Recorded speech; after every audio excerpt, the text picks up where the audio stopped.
138వ కీర్తన 8వ వచనం. యెహోవా నా పక్షమున కార్యము సఫలము చేయును, యెహోవా నీ కృప నిరంతరముండును, నీ చేతి కార్యములను విడిచిపెట్టకుము. ఈరోజు దేవుడు మనకిచ్చేటువంటి వాగ్దానం, యెహోవా నా పక్షమున, యెహోవా నా పక్షమున.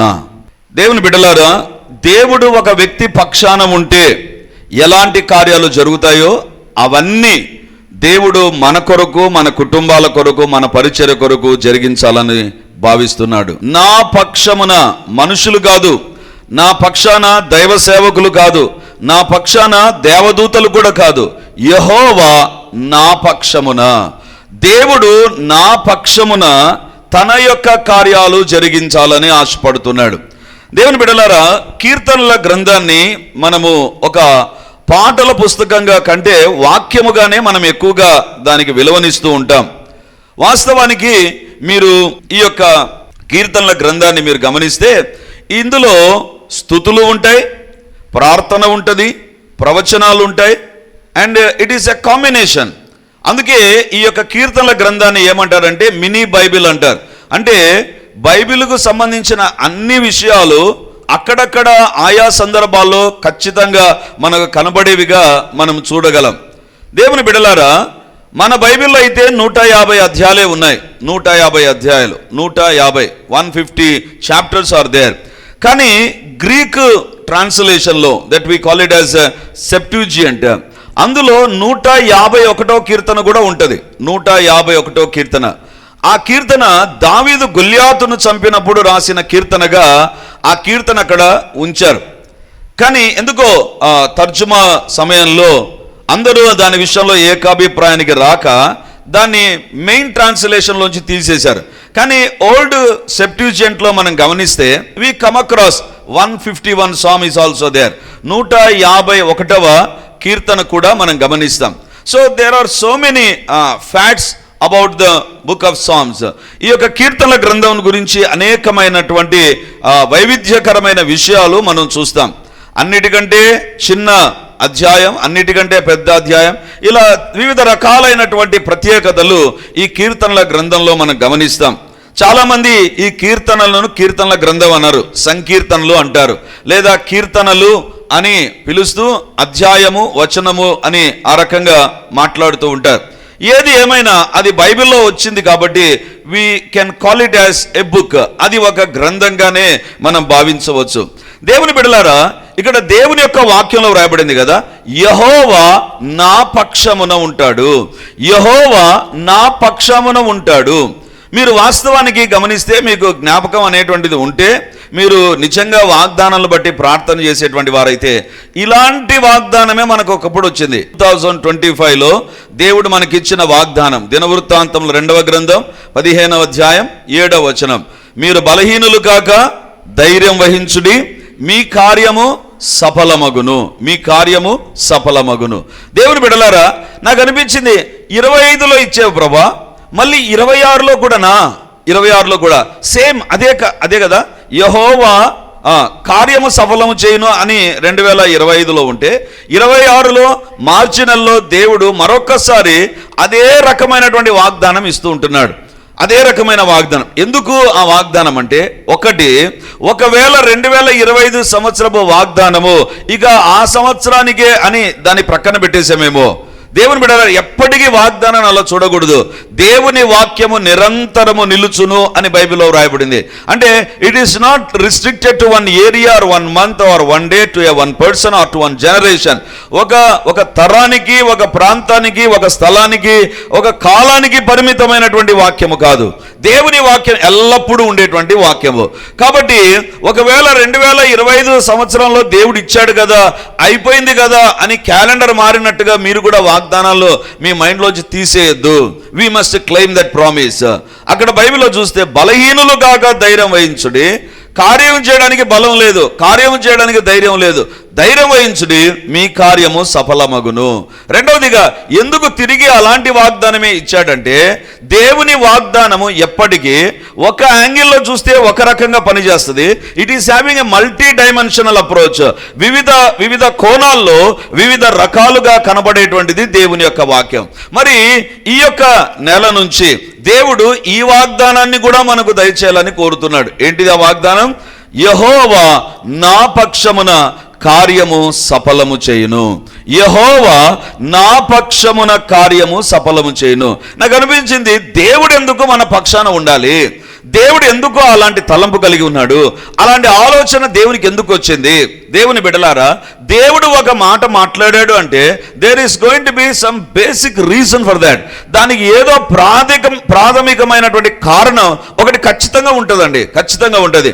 నా పక్షమున అంటే ఈ కీర్తనకారుడు దావీదు అంటున్నాడు, నా పక్షాన ఎవరు లేరు. అందుకే నా పక్షాన, నా కొరకు, నా తరపున ఉండడానికి ఎవరు లేని సమయంలో దేవుడే నా పక్షానికి వచ్చాడు. అందుకే 142వ కీర్తనలో కీర్తనకారుడు ఈ రకంగా అంటాడు. చూడండి, 142వ కీర్తన 4-5 వచనాలు. నా కుడి ప్రక్కన నిదానించి చూడుము, నన్నెరిగిన వాడు ఒకడును నాకు లేకపోయెను. ఆశ్రయమేదియు నాకు దొరకలేదు. నా ఎడల జాలిపడువాడు ఒకడును లేడు. యెహోవా, నీకే నేను మొరపెట్టుచున్నాను. ఆయా సందర్భాలలో this will be our experience. నా కుడి ప్రక్కన నిదానించి చూడుము, నన్నెరిగిన వాడు ఒక్కడు నాకు లేకపోయాను. కుడి పక్కను చూస్తే ఒక్కరు కూడా లేరంట. ఎందుకు? సహాయం చేయడానికి నేనున్నానులే, భయపడదు, నేనున్నానులే అని చెప్పడానికి ఒక్కరు కూడా లేరంట. రెండవదిగా, నా కుడి ప్రక్కన నిదానించి చూడుము, నన్నెరిగిన వాడు ఒకడును నాకు లేకపోయాను. ఆశ్రయం ఏదియూ నాకు దొరకలేదు. నా ఎడల జాలిపడువాడు ఒక్కడును లేడు. అంటే మనిషి జీవితంలో ఆయా సందర్భాలలో నాకంటూ ఎవరున్నారు, నాకంటూ ఎవరు సహాయం చేస్తారు, నాకు ఎవరైనా నన్ను గురించి జాలి పడేవారు ఉంటారా అనేటువంటిది భూతద్దం పెట్టి వెతికినా కూడా కొన్ని సందర్భాల్లో మనకు కనపడరు. ఎందుకు తెలుసా? మనిషి ఎప్పటికీ అవసరాన్ని బట్టి మన దగ్గర ఉంటాడు. మనిషి తనకు ఏ పనులు లేకపోతే మన దగ్గర ఉంటాడు. మన పక్షాన ఉండేటువంటి వ్యక్తులు చాలా అరుదుగా కనపడేటువంటి ఈ దినాల్లో దేవుడు అంటున్నాడు, నా పక్షాన యెహోవా, మన పక్షాన దేవుడు తన కార్యాలను జరిగించాలని ఆశపడుతుంటున్నాడు. దేవుని బిడ్డలారా, ఆయా సందర్భాలలో, అన్ని సమయాలలో, అన్ని స్థలాల్లో, అన్ని పరిస్థితుల్లో, అన్ని సమస్యల్లో మనుషులు మనతో ఉండరు. మనుషులు మనకు దూరం అవుతారు. ఎందుకు? వాళ్ళకు కూడా కొన్ని బాధ్యతలు, వాళ్ళకు కూడా కొన్ని అవసరతలు, వాళ్ళకు కూడా కొన్ని సమస్యలు ఉంటాయి. కాబట్టి they will not be always with us. మన పక్షాన ఉండరు. కానీ బైబిల్లో వ్రాయబడింది, యెహోవా నా పక్షమున. దేవుని బిడ్డలారా, ఎందుకు మనుషులు వదిలేస్తారు కొన్ని సందర్భాల్లో మనల్ని అంటే, వాళ్ళు కొద్ది వరకే మన పక్షాన నిలబడగలరు. కానీ ప్రతి సమయంలో, ప్రతి సందర్భంలో మనిషి మన పక్షాన నిలబడలేడు. ఎందుకంటే కొన్ని మనిషికి అసాధ్యమైనవి ఉంటాయి, మనిషికి కష్టమైన ఉంటాయి. వాటి నుండి తప్పించుకోవడానికి మెల్లిగా దూరం అయిపోతారు. దేవుని బిడ్డలారా, ఈరోజు దేవుడు మనతో మాట్లాడుతుంటున్నాడు.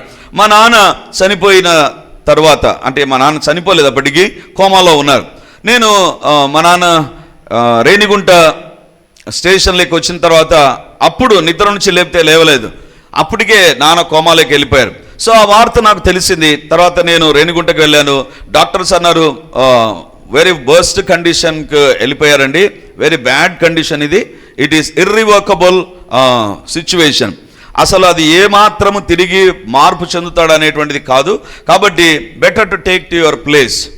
సో దేవుని బిడ్డలారా, నేను ఎవరెవరికైతే నేను చెప్పగలను, నా క్లోజ్ అని ఎవరైతే నేను భావించి మాట్లాడానో వాళ్ళందరూ ఏమన్నారు తెలుసా? సుధీర్, నువ్వు కడపలోకి ఎంటర్ అవుతానే మాకు ఫోన్ చేయి, మేము వచ్చేస్తాం అంటే కడపలోకి ఎంటర్ కాకముందే నేను ఫోన్ చేశాను. కానీ విచిత్రం ఏంటి తెలుసా? 2 కుటుంబాలు, ఇంకా మాట మారిస్తే ఒక 4 ఉన్నారు అంతే. I was shocked. ఏంటి నాతో ఉంటాము, నువ్వు ఒక్క ఫోన్ చేయి మేము వచ్చేస్తాం అన్నటువంటి వాళ్ళు ఎవరు రాలేదేంటి? ఎందుకు రాలేదు? ఏమైపోయారు? ఎందుకు? అదేం ఆ టైం కాదు, మధ్యాహ్నం 3 గంటలకు ఎవరైనా రాగలరు. నాకు అనిపించింది ఎవరు ఎందుకు రాలేదు, ఏదో కొద్ది మంది మాత్రమే ఉన్నారు అక్కడ, 3-4 ఉన్నారు. దేవుని బిడ్డలారా, ఆ తర్వాత ఏమన్నారు తెలుసా? ఆ తర్వాత మా నాన్న చనిపోయిన తర్వాత, భూస్థాపన తర్వాత మెల్లిగా నాతో మాట్లాడుతూ, అసలు నిన్ను మేము ఏ రకంగా ఓదార్చాలో మాకు అర్థం కాక మేము రాలేదు. ఆ పరిస్థితుల్లో నీ దగ్గర మేము ఎట్లా బిహేవ్ చేయాలి, ఏం మాట్లాడాలి, because it was so sudden, చాలా అకస్మాత్తుగా జరిగినటువంటి సంఘటనలు కాబట్టి we don't know how to console you, ఏ రకంగా మాట్లాడాలి, అందుకే మేము రాలేకపోయాం. ఏం చేయాలో మాకు అర్థం కాలేదు. దేవుని బిడ్డలారా, అది కూడా వాస్తవమే, ఎందుకంటే they don't know how to react to that situation. దేవుని బిడ్డలారా, కారణం ఏదైనా మన పక్షాన కొన్ని సందర్భాల్లో అందరూ ఉండరు. అందుకే దేవుడు అంటున్నాడు, యెహోవా నా పక్షమున, యెహోవా మన పక్షమున ఆయన కార్యములను సఫలము చేస్తాడు. దేవుని బిడ్డలారా, మరి దేవుడు మన పక్షాన ఉండి చేసే కార్యాలేంటివి?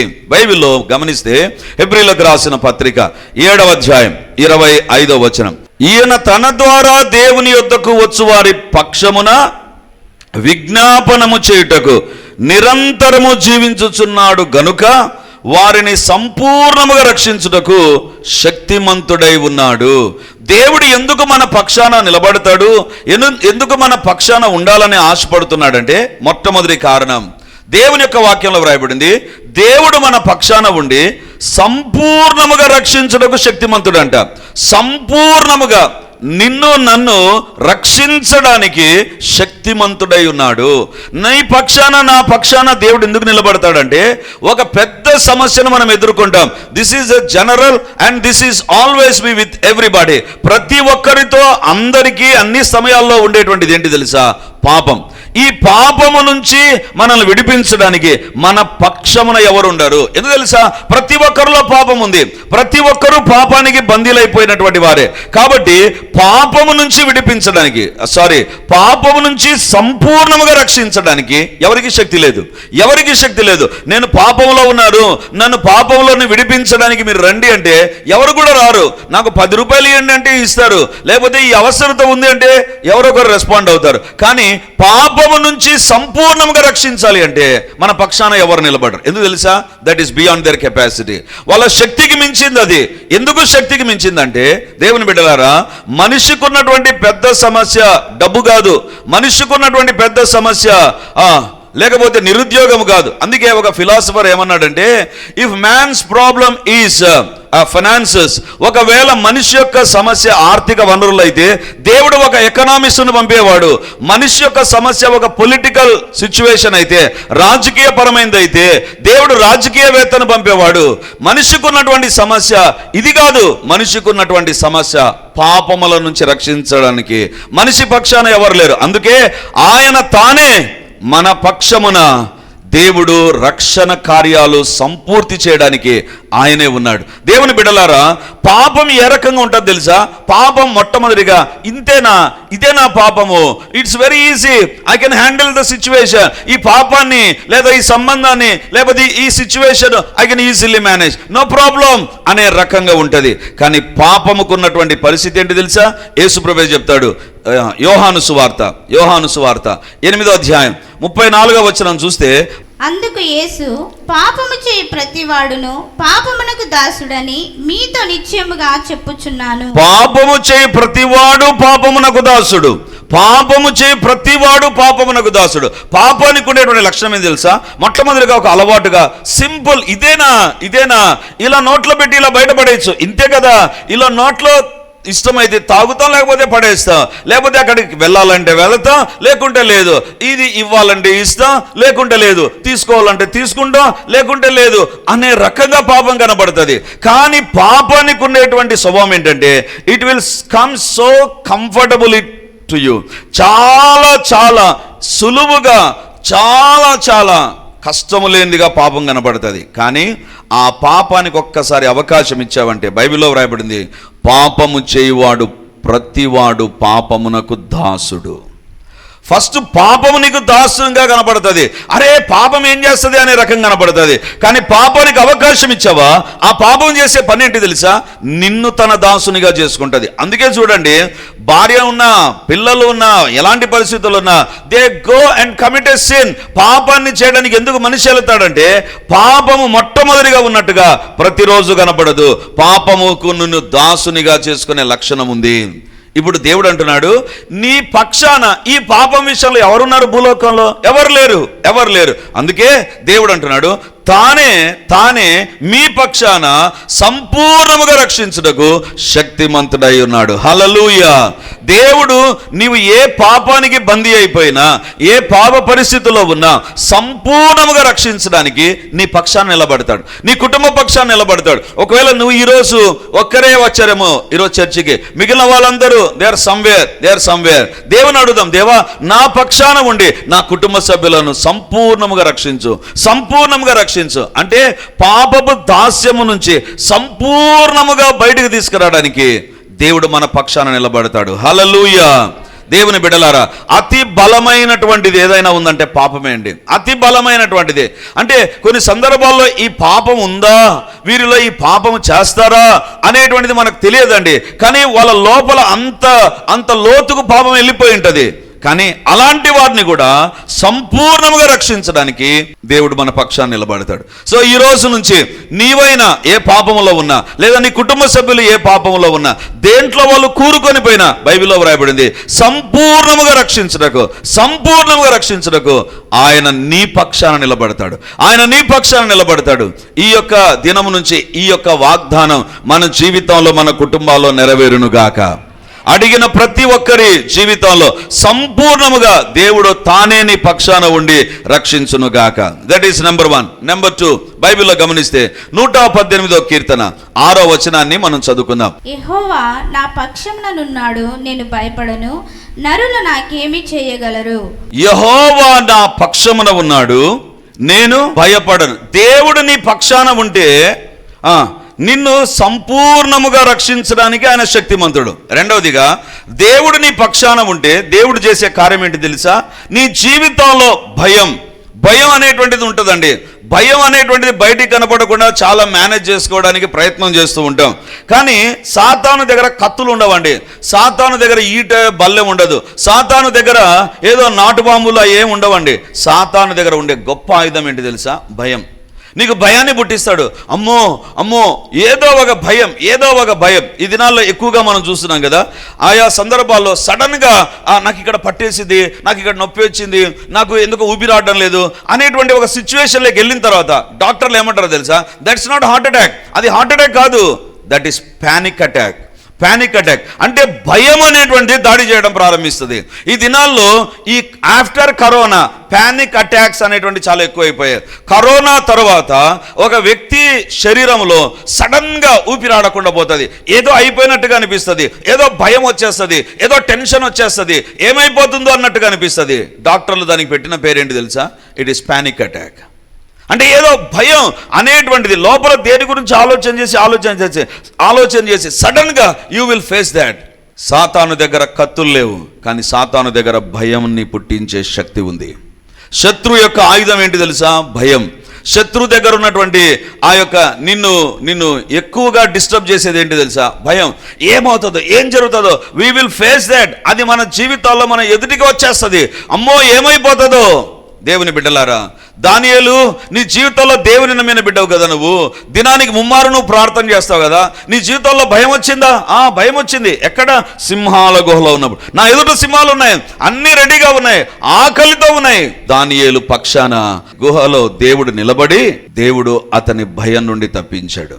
అందుకే దానియేలు నింపాదిగా ఆడ ప్రార్థన చేస్తున్నాడు. చుట్టూ సింహాలు ఉండగా, చర్చిలో కొంచెం అలా శబ్దం అయితే ఏదైనా కింద పడితే చాలు ఉలిక్కిపడి వణికిపోయి చూస్తాం ఏమైందా అని. ఎదురుగా సింహాలన్నీ కూర్చున్నాయి, సింహాలన్నీ రెడీగా ఉన్నాయి, వాళ్ళ ఆహారంగా దానియేలు ఉన్నాడు. దేవుని బిడ్డలారా, భయానికి దేవుడు నీ పక్షాన నిలబడతాడు. నువ్వు భయపడుతుండగా నీ పక్షాన దేవుడు నిలబడతాడు. అది దేవుని యొక్క మాట. యెహోవా నా పక్షముననున్నాడు, నేను భయపడను, నరులు నాకేమి చేయగలరు. ఏదేదో చేయాలని మనుషులు అనుకుంటారు, ఏదేదో జరిగించాలని మనిషి అనుకుంటాడు. బట్ బైబిల్లో వ్రాయబడింది, నేను భయపడను, నరులు నాకేమి చేయగలరు. దేవుని బిడ్డలారా, ఈరోజు దేవుడు మనతో మాట్లాడుతుంటున్నాడు. దేవుని బిడ్డగా నీ జీవితంలో నువ్వు తెలుసుకోవాల్సిన విషయం ఏంటి తెలుసా? గమనించాల్సిన విషయం ఏంటంటే, ఈ వాగ్దానం ఇచ్చిన దేవుని యొక్క సన్నిధి ఏ రకంగా ఇప్పుడు ఉందంటే, దేవుడు అంటాడు, సదాకాలం మీతో ఉండడానికి నా ఆత్మను మీకు అనుగ్రహించాను. జాగ్రత్తగా వినండి. సదాకాలం ప్రతి స్థలంలో మనతో ఉండడానికి ఎవరున్నారంటే పరిశుద్ధాత్మ దేవుడు ఎక్కడ ఉంటాడో ఏం జరుగుతుందో తెలుసా? తిమోతికి రాసిన రెండవ పత్రిక 1వ అధ్యాయం 7వ వచనాన్ని మనం చదువుకుందాం. దేవుడు మనకు శక్తియు ప్రేమయు ఇంద్రియ నిగ్రహము గల ఆత్మనే ఇచ్చను గాని పిరికితనము గల ఆత్మ ఇయ్యలేదు. ఎలాంటి ఆత్మను దేవుడు ఇచ్చాడంట? పిరికితనము గల ఆత్మను ఇయ్యలేదంట. అంటే భయపడేటువంటి ఆత్మను దేవుడు మనకి ఇయ్యలేదంట. పరిశుద్ధాత్మ దేవుడు నీ దగ్గరికి వస్తే పరిశుద్ధాత్మ దేవుడు ఏం చేస్తాడో తెలుసా? నీలో ఉన్న పిరికితనాన్ని తొలగిస్తాడు. అది ఎలాంటి పరిస్థితుల్లో నువ్వు భయపడుతున్నా, అది నీ జీవితంలో ఉన్నటువంటి నిజమైన పరిస్థితులు కావచ్చు, లేకపోతే నీ ఊహల్లో పుట్టేటువంటిది కావచ్చు, లేకపోతే ప్రజలు చెప్పేటువంటి విషయాలు కావచ్చు. It will create some disturbance to us. ఏదో మనకు గందరగోళాన్ని కలగజేస్తాయి. కానీ బైబిల్లో వ్రాయబడింది, యెహోవా నా పక్షముననున్నాడు, నరులు నాకేమి చేయగలరు. నేను భయపడను, యెహోవా నా పక్షాన ఉండగా ఆయన సంపూర్ణముగా రక్షించడానికి శక్తిమంతుడు. That is number 1. రెండవదిగా, నాకు భయము లేకుండా చేస్తాడు. నా ఎదుట పరిస్థితులు ఏ రకంగా ఉన్నా భయపడకుండా ప్రభు చేస్తాడు. ఈ రోజు నుంచి నీ భయాల ఎదుట నా దేవుడు నిలబడును గాక. మన ఒక్కొక్కరి భయముల ఎదుట దేవుడు నిలబడి, ఐఎమ్ హియర్. దేవుడిని భయము చూస్తే భయానికి భయం కలుగుతుందండి. కానీ నిన్ను చూస్తే సాతాను కానీ భయానికి కానీ ఏమీ తేడా రాదు, ఇంకా ఎక్కువగా రెచ్చిపోతాయండి. కానీ దేవుని బిడ్డలారా, నీ పక్షాన దేవుడు ఉంటే దేవుడు భయపడ్డు. ఆయా మాధ్యమాల ద్వారా మీరు నేను చెప్పేటువంటిది కొంతమంది అయినా చూసింటారు. ఒక సిక్కు అబ్బాయి, అంటే ఒక 5వ తరగతి 6వ తరగతి చదివేటువంటి అబ్బాయి, అంటే సిక్కు అబ్బాయి అని ఎలా చెప్తున్నారంటే, ఆ అబ్బాయికి ఇలా వెంట్రుకలకు వాళ్ళు కొప్పేసి దానిపైన టర్బన్ పెట్టి, ఆ అబ్బాయి వీడియో ఒకటి చూశానండి నేను. చాలా ఇన్స్పైరింగ్గా ఉన్నది నాకు. ఏంటంటే, వాళ్ళ ఇంటి లోపల ఈ అబ్బాయి ఉన్నాడు. ఇంటి బయట 3 కుక్కలు ఉన్నాయి. ఇంటి లోపల వీడున్నాడు, చిన్న అబ్బాయి, 3వ తరగతి 4వ తరగతి. ఇంటి బయట 3 కుక్కలు ఉన్నాయి. ఆ కుక్కలు ఏం చేశాయంటే, వీని తరుముతూ బయటికి వస్తే వీడు ఏం చేశాడు తెలుసా? తలుపేశాడు. ఆ కుక్కలు 3 కుక్కలు నిలబడుకున్నాయండి. 3 కుక్కలు బౌ బౌ బౌ అని అరుస్తున్నాయి. వీడు ఇంకా ఏం చేశాడు తెలుసా? ఇంకా పంజాబ్ వాళ్ళు డ్యాన్స్ చేస్తారు కదా, బల్లే బల్లే అని డ్యాన్స్ చేస్తారు. అలా వీడు డ్యాన్స్ చేస్తున్నాడు నిలబడి. అవి అరుస్తున్నాయి. వీడి డ్యాన్స్కి ఇంకా కుక్క రెచ్చిపోతుంది. ఇంకా అరుస్తున్నాయి అవి, ఇంకా మీదికి వస్తాయి. ఏముంది, బయట దానికి ఇతనికి మధ్య పెద్ద డోర్ ఉంది, ఐరన్ గేట్ ఉంది. ఆ గేటును వీడు తెరిస్తే తప్ప ఆ కుక్కలు రావు. ఆ కుక్కలకి ఎగిరే టాలెంట్ కూడా లేదు, ఎందుకంటే చాలా ఎత్తులో గోడగా ఉంది. వీడు డ్యాన్స్ ఎందుకు చేస్తున్నాడంటే మధ్యలో గేట్ ఉంది కదా, ఆ గేటును అవి దాటుకొని రాలేవు కాబట్టి బల్లే బల్లే అని డ్యాన్స్ వాడు చేస్తున్నాడు. నాకు రాదు కాబట్టి నేను చేయలేను. కానీ దేవుని బిడ్డలారా, దేవుడు ఏ రకంగా ఉంటాడంటే, అటుపక్క సాతాను ఒక కుక్కలాగా నిన్ను చాలా భయపెడుతూ ఉండవచ్చు, ఇటుపక్క నువ్వు ఉండవచ్చు. ఆడుండేది 3 కుక్కలు, ఉండేది వీడొక్కడు. వీడిని ఈజీగా అటాక్ చేస్తాయి, ఎందుకంటే వీడు చిన్నవాడు. కానీ మధ్యలో గేటును బట్టి వాడు డ్యాన్స్ చేస్తున్నాడు. ఈరోజు నీ జీవితంలో పరిశుద్ధాత్మ దేవుడు ఏ రకంగా వస్తాడు తెలుసా? Just like that. అదే రకంగా వస్తాడు. దేవుడు నీ పక్షాన, పరిశుద్ధాత్మ దేవుడు నీ పక్షాన వచ్చి ఏం చేస్తాడు తెలుసా? భయపడకుండా చేస్తాడు. ఎందుకు భయపడాడంటే, నీ ముందుకు దేవుడు వచ్చేస్తాడు. ఒక డాక్టర్ క్లినిక్లో ఒక స్టేట్మెంట్, అంటే ఆమెకు ఒక లక్షణం ఉందండి. ఏదైనా ఒక మంచి కొటేషన్ ఉంటే దాన్ని రాసుకొని, ఎవరో కాదు, డాక్టర్ గ్రేస్ నిర్మల, ఆమె దగ్గరికి నేను చాలా వెళ్ళేవాడిని. నన్ను రేజన చాలా ఇష్టపడేది. సేవకు సంబంధించి అనేకమైన సూచనలు మాకు ఇచ్చినటువంటి దేవుని బిడ్డ, ఒక మంచి డాక్టర్. ఆమె దగ్గరికి ఎప్పుడు వెళ్ళినా ఆమె ప్రక్కన ఒక బోర్డు ఉంటుంది. ఆమె దగ్గరికి వెళ్ళిన వారు చూసే ఉంటారు. ఆమె ఏం చేస్తుందంటే, ఎక్కడైనా ఒక మంచి కొటేషన్స్ కానీ ఏదైనా ఒక మంచి మెసేజ్ పాయింట్ కానీ ఉంటే దాన్ని రాసి అది ఏం చేస్తుంది తెలుసా? ఆమె అక్కడ నోటీస్ బోర్డులో ఫిక్స్ చేస్తుంది. సో ఖచ్చితంగా ఆమె హాస్పిటల్కి వెళ్ళినప్పుడు నేను దాన్ని చూస్తా, ఏదైనా ఒక ప్రత్యేకమైనది ఉంటుంది కదా అని. అప్పుడు అక్కడ ఒకటి రాసిందండి ఆమె, ఏంటంటే when devil want to enter in to your house, నీ ఇంటిలోనికి దయ్యం రావాలని చూసినప్పుడు నీవు కనపడొద్దు, నీ దేవుని కనపరచు. సాతాను నీలోకి రావాలన్నప్పుడు నువ్వు తలుపు తీయొద్దు, allow Jesus to open the door. యేసు ప్రభు ఆ తలుపు తెరమని చెప్పు.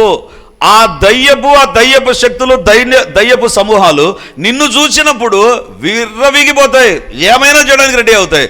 కానీ దేవుని చూసాయా, అవి దాడి చేయడానికి రావు, సాష్టాంగపడ్డానికి వస్తాయి. హల్లెలూయా. నీ పక్షాన దేవుడు ఉంటే భయపడ్డం కాదు, సాతానుకు భయం కలుగుతుంది. దేవుని బిడ్డల, అందుకే దేవుడు అంటాడు, నేను నీ పక్షమున ఉంటాను, నీ పక్షమున కార్యము సఫలము చేస్తాను. యెహోవా నీ పక్షాన ఉండాలని కోరుతున్నాడు. దేవుని పక్షాన ఉన్నావా? లోకం పక్షాన వెళ్ళిపోయిన వ్యక్తివైతే నీ జీవితంలో నీ అలవాట్లు, నీ పద్ధతులు లోకానుసారంగా, నీ ఇష్టానుసారంగా ఉంటే దేవుని పక్షాన నువ్వు లేవు. దేవుని పక్షాన నువ్వు లేకపోతే అది భయంకరమైనటువంటిది. దేవుడు నీ పక్షాన ఉండడు, సాతాను నీ పక్షాన ఉంటాడు. దేవుని అడుగుదాం, ప్రభా నా పక్షాన ఉండు, నన్ను సంపూర్ణముగా రక్షించు, నా జీవితంలో మీ కార్యాలు ఎన్ని జరగాలని అన్ని జరిగించు. ఎక్కడ దేవునికి వ్యతిరేకంగా మనం మాట్లాడామో, ఎక్కడ మన కార్యాలు జరిగాయో, ఎక్కడ మనం దేవునికి దూరం అయిపోయామో, ఎక్కడ మన జీవితాల్లో పాపాన్ని నమ్ముకొని పాపాన్ని రహస్యంగా కొనసాగిస్తున్నామో మనకు తెలుసు, అది మన జీవితాల్లో తీరని నష్టాన్ని తీసుకొని వస్తుంది. కానీ దేవుని అడుగుదాం, ప్రభువా నా గతాన్ని ఒప్పుకుంటున్నా, నన్ను క్షమించు, నా పక్షాన కార్యాలు జరిగించు, నేను పరిశుద్ధమైన మీ రక్తాన్ని ఆశ్రయిస్తున్నాను, నైనా మీ కార్యాలు జరిగించు. 1 minute, will always check our lives. అందరం కూడా మనల్ని మనం పరీక్షించుకుందాం, అందరం కూడా పరీక్షించుకుందాం. గత దినాలన్నిటిలో ఆయనకు వ్యతిరేకంగా ఏం చేశామో మనకు తెలుసు. దేవా క్షమించు, ప్రతి రహస్య పాపమును క్షమించండి. దేవా నీ శిలువ రక్తం మమ్మల్ని పరిశుద్ధపరచాలి ప్రభువా. నాయనా మీ రక్త ప్రోక్షణ మా పైన ఉంచండి.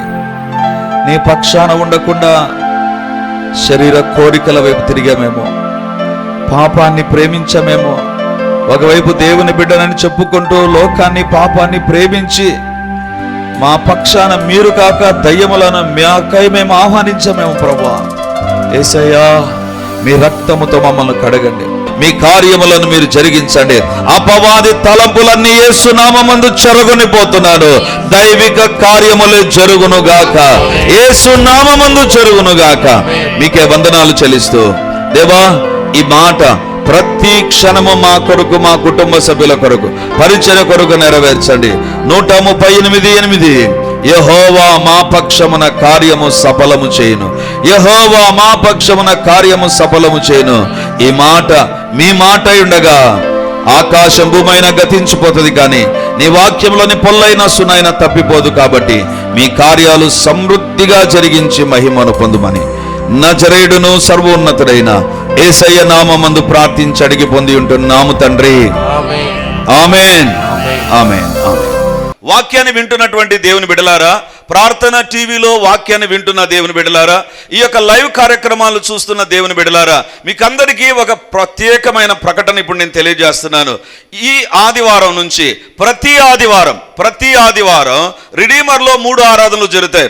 మొదటి ఆరాధన 8 గంటలకు, రెండవ ఆరాధన 10:30కు, మూడవ ఆరాధన సాయంత్రం 7 గంటలకు. సో ఈ 3 ఆరాధనలో ఇక ప్రతి ఆదివారం ఒక్కొక్క సర్వీసులో ఒక్కొక్క దేవుని నామాన్ని మనం ధ్యానం చేయబోతున్నాం. వేల కొలది దేవుని నామాలను గురించి మనము చూస్తాం బైబిల్లో. కాబట్టి దేవుని బిడలమైతే మనం ఎల్లప్పుడూ దేవుని నామాన్ని స్మరిస్తూ ఉండాలి, ఎల్లప్పుడూ దేవుని నామాన్ని స్మరిస్తూ ఉండాలి. సో కాబట్టి ఈ యొక్క వాక్యాన్ని ఆధారం చేసుకొని ప్రతి ఆదివారం 3 ఆరాధనలో దేవునికి సంబంధించిన వివిధ నామాలు, దైవ నామ ధ్యానాలు అనేటువంటిది మనం కలిగి ఉండబోతున్నాం.